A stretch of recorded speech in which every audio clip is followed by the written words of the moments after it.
All right, everybody, welcome back.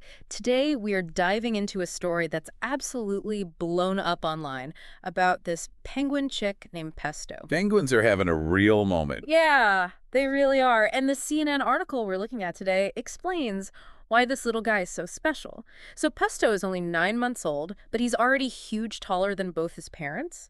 And we're talking king penguins, the second largest penguin species. Wow, Right. that is a big penguin. Yeah, king penguins grow incredibly fast. Yeah, To survive those winters, they really have to pack on the weight. it makes sense. But even for a king penguin, Pesto is unusually large. Yeah, the article actually describes him as a walking feathery poop machine. Well, there you go. Kind of funny. Maybe not the best image, but Yeah. I mean, it's accurate. Yeah. You penguins, especially chicks, they have a really fast metabolism, and their diet is mostly krill and fish. right. And that equals a lot of bathroom breaks. Speaking of things that make you look twice, did you know that you can't tell male and female penguins apart just by looking at them? It's true. Yeah, they're what we call sexually monomorphic, Okay. which basically means both sexes look the same. It's interesting to think about how that then affects their social structures, Yeah. because without those obvious visual cues, Yeah. how do they figure out courtship or how to split parenting duties? It has to work differently than in species where males and females look different. Yeah, it really makes you wonder how they sort it all out. But anyway, back to Pesto. He's not just famous for his size. This little guy is a total social media star. I love that. I think it's such a good example of how places like zoos and aquariums can use social media to educate people. Yeah. And who doesn't love a good animal story? It's a great way to get people interested and maybe even inspire them to help with conservation. Exactly. And get this. To really make Pesto a star, the aquarium threw him a gender reveal party, Really? complete with a cake. With a cake. Oh my God. No, that's amazing. It does seem a little over the top, but it definitely got people's attention. It did. And you know what? That kind of fun approach really works. It gets people curious and makes these animals seem more relatable, and people connect with that. All this attention on Pesto, it must be pretty interesting at the aquarium. Oh, I'm sure. Yeah, the article mentions that he's at the Sea Life Melbourne Aquarium. Okay. With a whole colony of other king penguins, including his adoptive parents, Tango and Hudson. Tango and Hudson, adoptive parents. What is the story there? Yeah, so it's pretty common in these captive penguin colonies. Sometimes the biological parents can't care for their chicks, or maybe the keepers need to hand rear a chick for health reasons. And that's where the keepers come in. They become surrogate parents. Wow, that's pretty cool. Yeah, it's a really important job. I bet. Though I can't even imagine trying to keep up with a penguin like Pesto. The article said he eats twice as much as an adult penguin. Oh, wow. Over 30 fish every day. He's got to fuel that growth spurt somehow. It takes a lot of energy to grow that fast.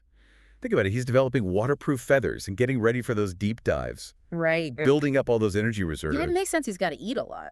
But all that food. And it's got to go somewhere. The article says penguins poop every 15 minutes. Oh, my gosh. Yeah. That's a lot of cleaning. It's true, but it's interesting. Their digestive systems work so efficiently Okay. because they have to get every bit of nutrition out of their food to survive. Right. So they digest things really quickly, which means they poop a lot. It makes you appreciate the work that goes into caring for them at the aquarium and in the wild. Yeah. Speaking of the aquarium, the article mentioned that the penguins there have some pretty funny names, Yeah. like Pesto, Pudding, Whopper, Lamingtons. It's a whole thing. It's very cute. I kind of love it. I know, it's funny. Some people think giving animals human names is weird, but I think it's a good way for people to connect with them. Why I should think it's easier to care about a penguin named Pesto than just some random penguin. And that connection makes people more receptive to hearing about conservation. Absolutely. So we've been talking about Pesto as this giant chick, Right. but the article did mention that he's not going to be a chick forever. Mm. He's starting to lose his baby feathers. Aw, So he's about to be an adult. he's growing up. What does that even look like for a king penguin? What happens? Well, first of all, swimming lessons. Swimming lessons. Yeah, it's really important because king penguins spend something like 75% of their lives in the water. Wow. So they have to be good swimmers to find food and avoid predators. And they'll have to find his place in the penguin colony. Oh. Figure out the social dynamics. Right. Swimming lessons for penguins. I love it. I bet it's not quite as simple as it sounds, though. You're right. It's pretty intense. These penguins really need those swimming and diving skills. To survive. Yeah, to find food, to escape from predators. It's a big deal. Makes you wonder if Pesto even knows what he's in for. Right. going from this little pampered chick to, like, hunter of the ocean. Totally. But instinct is powerful. That's true. And the way they do these swimming lessons at the aquarium is really smart. It's all designed to mimic what would happen in the wild. They're not just throwing me in the deep end. Okay, good, good. So no penguin drownings happening on our watch. No penguin drowning. Okay, good. But, okay, I do have to ask. What about that teenage rebellion phase as he becomes an adult, you know? Could that happen? Oh, absolutely, yeah. Really? With penguins? Why not? He's going to be testing boundaries, becoming more independent, maybe even challenging the other penguins a little. I mean, it makes sense. It's not like he's going to stay out past curfew or anything, but No staying out past curfew. I'm sure there's some penguin equivalent. Yeah, like stealing fish from the other penguins. Exactly. That's amazing.